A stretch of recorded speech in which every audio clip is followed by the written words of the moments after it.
Prabhasakshi news में आपका स्वागत है और मैं हूं आपके साथ मोहम्मद ताहिर खान।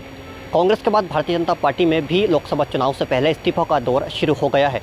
आज मध्य प्रदेश में बीजेपी को बड़ा झटका लगा है। पार्टी के वर्तमान राज्यसभा सांसद अजय प्रताप सिंह ने अपने पद से इस्तीफा दे दिया है। वो 2018 से मध्य प्रदेश से राज्यसभा सांसद थे और 15 अप्रैल को उनका जो कार्यकाल है वो ख़त्म होने जा रहा था। लेकिन उन्होंने कुछ दिन पहले ही अपना इस्तीफा पार्टी के जो अध्यक्ष हैं JP नड्डा उन्हें सौंप दिया है। उसकी एक प्रतिलिपि भारतीय जनता पार्टी के जो प्रदेश अध्यक्ष हैं VD शर्मा उनको भी भेजी गई है। उन्होंने अपने इस्तीफे के बाद मीडिया से चर्चा करते हुए कहा है कि भारतीय जनता पार्टी की जो कथनी और करनी है उसमें अंतर है, इसलिए उन्होंने पार्टी से त्याग पत्र दिया है। उन्होंने ये कहा है कि फ़िलहाल चुनाव लड़ेंगे या नहीं लड़ेंगे उस पर वो विचार करेंगे और किस पार्टी के साथ जाएंगे ये भी अभी जो है कि बाद का विषय है। फिलहाल उन्होंने ये कहा है कि राजनीति उनके लिए सेवा का माध्यम है। उन्होंने राजनीति में लंबे समय तक रहकर लोगों की सेवा की है और आगे भी वो सेवा करना चाहते हैं।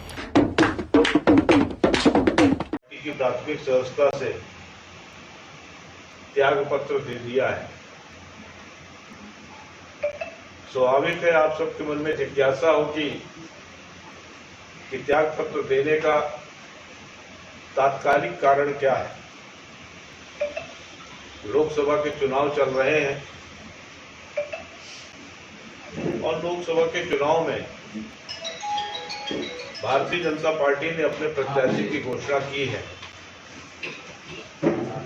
मेरा किसी प्रत्याशी से विरोध नहीं है, लेकिन पार्टी की जो कार्य प्रणाली है, पार्टी की जो चयन प्रणाली है, उसमें मेरी आपत्ति है, उसमें मेरी असहमति है, क्योंकि मेरा स्वभाव, मेरा मन थोड़ा सा विद्रोही है। तो मैं इस परिस्थिति को नहीं स्वीकार कर पा रहा हूं।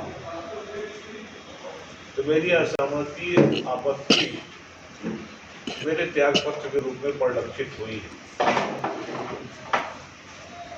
पार्टी कहती कुछ है, करती कुछ है। पार्टी कहती है कि कार्यकर्ताओं के राय के आधार पर चयन होगा।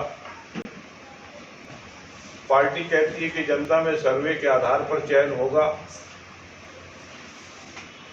लेकिन जो परिणाम आता है वो परिणाम पार्टी की इस भावना को, पार्टी के इस कथन को नहीं परिलक्षित करते हैं। इसके अतिरिक्त विगत 15-20 वर्षों से भारतीय जनता पार्टी मध्य प्रदेश में सरकार में है, 10 वर्षों से केंद्र में भी सरकार में है और इस दौरान मैंने पार्टी के अंदर रहते हुए बहुत सारी ऐसी बातों को महसूस किया है। अब पार्टी की सीमा में रहते हुए मैं उन सारी बातों को सार्वजनिक रूप से तब तो नहीं बयान कर पाया, लेकिन अब मैं उन बातों पर खुलकर बोल सकता हूं। भ्रष्टाचार पार्टी में बड़े पैमाने पर पर्याप्त हो गया है। भ्रष्टाचारियों को संरक्षण बड़े पैमाने पर मिल रहा है। राजनीति व्यापार का एक माध्यम बन गई है। अब बल्कि ऐसा कह सकते हैं कि पार्टी ही राजनीतिक व्यापारियों का अड्डा बन गई है। किसी जमाने में त्याग, तपस्या, बलिदान के लिए भारतीय जनता पार्टी विख्यात थी। लोग नारा लगाते थे कि भारतीय जनता पार्टी की क्या पहचान, त्याग, तपस्या और बलिदान। आज मुझे लगता है कि इस पैमाने पर पार्टी खड़ी नहीं है। हमारे प्रधानमंत्री नरेंद्र मोदी जी कहते हैं कि हमको 2047 तक विकसित भारत बनाना है। कई तरह के आंकड़े भी बताते हैं वो।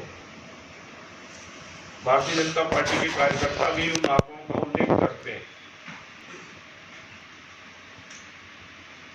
लेकिन मेरा तो बड़ा सीधा साधा पैमाना है कि 10 वर्षों में सीधी में क्या हुआ।